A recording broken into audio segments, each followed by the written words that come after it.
Now today I want to journey with you through the roles of a chaplain in a learning institution, and today I want to help you understand in a nutshell what exactly does a chaplain do. Like, is it just praying for people? Is it just being there and signing and clearing students? And the answer is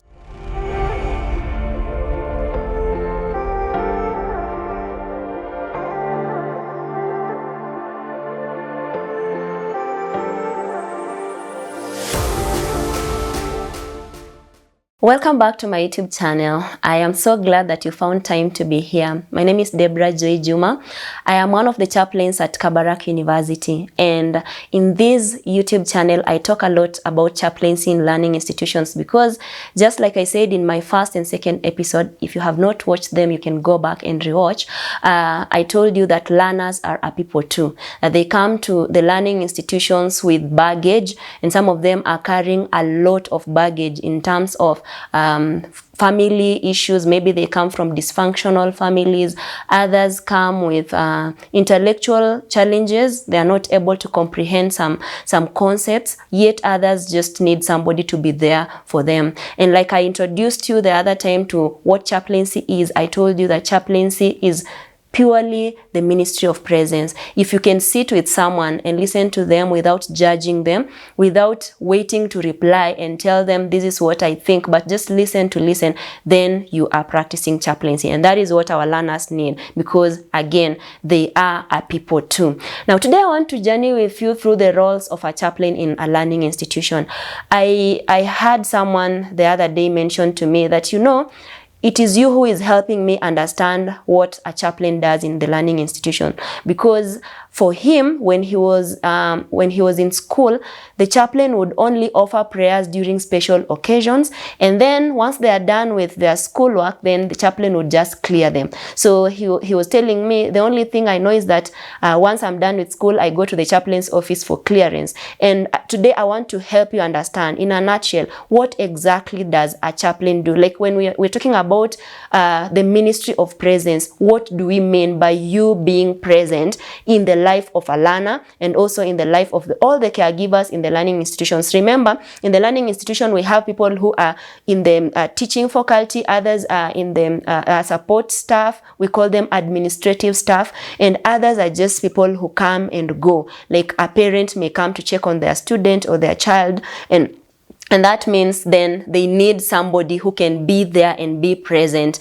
So today I want to talk to you about that role. What do we do exactly in the learning institution? Is it just praying for people? Is it just being there and signing and clearing students? And the answer is no. Chaplains have a role in what we call pastoral care and counseling. So pastoral care, like I said in the first video, in chaplaincy you need training, and the training is normally integrated. You do theology and you also do chaplaincy. So in the theology courses, you will be able to do the whole Bible. You know how to interpret the Bible, that is what we call hermeneutics. You know how to preach, that is homiletics, and then you know how to do inductive Bible study. You're able to like help people understand the Bible. So that is more pastoral. That is what you learn. But then there's another side of chaplaincy where now you are trained on how to offer the ministry of presence. For example, when there is crisis, you do crisis intervention. How do you do it? You don't just come and tell people, guys, stop crying, this person has gone, or maybe we have somebody whose house has collapsed, and then you're there, you're saying you will get another house, So chaplains are trained, and so the first role that the chaplains offer, the role that they play in the learning institution, is pastoral care and also counseling. So sometimes we get students who come to us and they have a thwarted understanding of God, or maybe they are just in crisis, or maybe some of them have grown up in a religious setup. So when they come to us and they just want to understand who is God and how does God play a role in their lives, then that our office can do, because we can do the pastoral care thing. Or sometimes students just want somebody who will help them, challenge them to grow. So one of the things we do is that pastoral care, and we also do pastoral counseling. Now, when you're studying chaplaincy, I said theology will do the Bible. Chaplaincy will do specific chaplaincy courses, like chaplaincy in learning institutions, what I do, chaplaincy in the hospitals, chaplaincy in public and security and the military, chaplaincy in special units like people who are able differently or people in sports. So then you need to be equipped in that pastoral care field, because you will be counseling people in and out. So one of the things we do is that we offer pastoral care, and we also counsel students, staff, and everybody who comes in and out of school in need of somebody to listen to them. And then we also do what is called spiritual formation. Now, I told you the other time that the chaplain will not always be there to preach or to pray, but the chaplain can model how a student should live, or how a caregiver in the school, or how the faculty are supposed to behave. So that is what I'm calling spiritual formation, where you help the students, you model what faith looks like, and they're able to see you and they're able to live out their faith. And sometimes these will also make you have what we call discipleship classes, where now you just want to ensure that they are spiritually grounded, they are rooted, depending on where you are serving. If you're serving in a Muslim institution, then you know the Quran very well. You can be able to expound and explain that very well to the students. If you are a Christian, you are able to really justify some concepts from the Bible. You are able to bring these out in a quote unquote, not a counseling and an imposing thing. You are able to really argue out, and you are able to defend the faith. You are able to lead people to the faith in a nice and in a seamless manner. So we do that. We do spiritual formation. Then we also do moral and character formation. Like, for example, where I work at Kabarak University, we have our moral policy. We have our policy in the chaplaincy.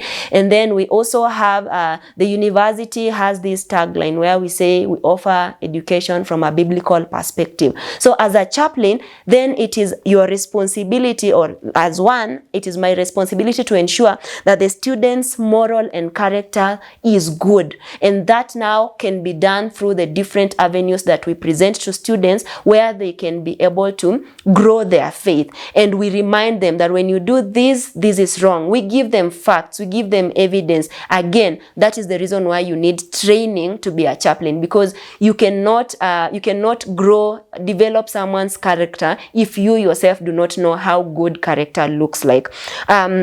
Another thing that we do trauma support, we do crisis intervention. Like I said, if somebody's house collapses, we are able to get there and just rally people and see if we can help them. Sometimes also when people have gone through a lot of traumatic experiences, we are there to listen. We may not give very, very deep professional counseling, but the Christian counseling, for example, in a Christian university, is more than enough to help someone overcome some of the challenges. And of course, we can always refer them to counselors in case it's something that needs more attention. But bottom line is, we do trauma support, we do crisis response. We are able to come out and talk to people about what is going on and comfort people. Like if somebody has lost a loved one, we are able to just sit there and be with them and hold them and pray for them. So we do that too. And then another thing that we do, we love community. Chaplaincy cannot thrive without community. And like I said in my first episode, that people who come to us are people who have very many issues. There is someone who just wants somebody to call a friend. And so as chaplains, that is what we do. We go out there in the learning institutions and we try to bring students together in communities and build communities. Just the other day, 2 days ago, I was with quite a number of girls. We just went for a picnic. And I remember in that picnic, we sat there, we spoke to one another, we challenged one another. We even planned how we can draw vision boards and all that. And I remember looking at the ladies dancing and being happy. We even broke 3 seats, 3 plastic seats, doing musical chair dance, because girls want that and students want that. They want a community, they want a place where they can belong. And so chaplains have a role in ensuring that the students who come to us are not just coming there complete to do their exams, to go through the courses, complete their exams and go home. No, we make sure that we have taught them how living in the community looks like, and we model that ourselves. We are able to really work with them and really show them that they can always fall back on us in case there is anything that they need. So community is very, very important. We build communities even among the staff who are not quote unquote employed by the university. You know, like there's if we have cleaners, for example, cleaners are normally hired from a company, but when they come to the university, a chaplain has an opportunity now to go and build community. You know, if you ask me, the cleaner, the lady who cleans my office, I know her inside out. I know her children. I know where she comes from. I know even when she is struggling. And that is what chaplains do. Like, I don't just sit there and wait for this young lady to come and clean my office and then I dismiss her. No, I'm able to go with her somewhere, have a cup of tea with her and help her know that there is a community around. There is somebody that you can lean on. There's somebody who can hold your hand whenever you need that. So community comes in that way. And sometimes we also intervene when staff are having their own issues. For example, we are able to bridge the gap, and I think that I'll talk about that in the next, because that is what we call reconciliation. If people have friction among each other and there's a lot of tension, as chaplains, we are able to reconcile people. We are able to come and tell them, let's see, where is this coming from? And so training again becomes very important for us as chaplains, because we are able to do mediation, we are able to do reconciliation, we are able to lead people through the forgiveness processes, because these people who are coming in the learning institution, I said, they are people too. So when they have their own issues, we may have so and so disagreeing with another one disagreeing with another one, but as chaplains, that is our role. We bring them together, we mediate among the people. We are able to actually create what we call peace among the people. We want that coexistence. And then we also show students some of the life skills they need in school. You know, the other time I told you there are different types of intelligences. There is intellectual intelligence, there is emotional intelligence, there is social intelligence, there is adversity intelligence. So we are able to train these students when they come. We're able to tell them, when you do this, you can be able to save some money. When you do this, you will get into the rock bottom. When you do this, you are able to grow. So that is one of the things that we also do. We ensure that the students learn some of these skills that are needed, but sometimes they miss in the curriculum. Nobody will teach a student, for example, how to go and communicate when they go out here. But as a chaplain, I'm able to tell that, I'm able to explain to the students that this is how we mediate and this is how. And in the process, we are able to show the students some of the purposes that they have in their lives. Remember, these learners, when they come to school, not all of them will go out here and get white collar jobs. There are some who will go out here and just serve the community. There are some who will live among the people. There are some who will do their own, you know, they will not all of them end up in white collar jobs. So we are also able to journey with them in their purpose. We ask them, what are you seeing? Where are you? Where is the Lord leading you? What do you see God wants to do in your life? And we do that in coaching, we do that in mentorship, we do that on just one-on-one interaction with students, the interpersonal connections that we have. So when a student leaves, for example, Kabarak University, they are able to know that God has actually called me to do this, that, and the other. There is nothing as disappointing as living a life without a purpose, a life that has no direction, a life that you don't know where you are headed. You're just existing, you know. It's like people are thriving, people are living their lives, people are doing life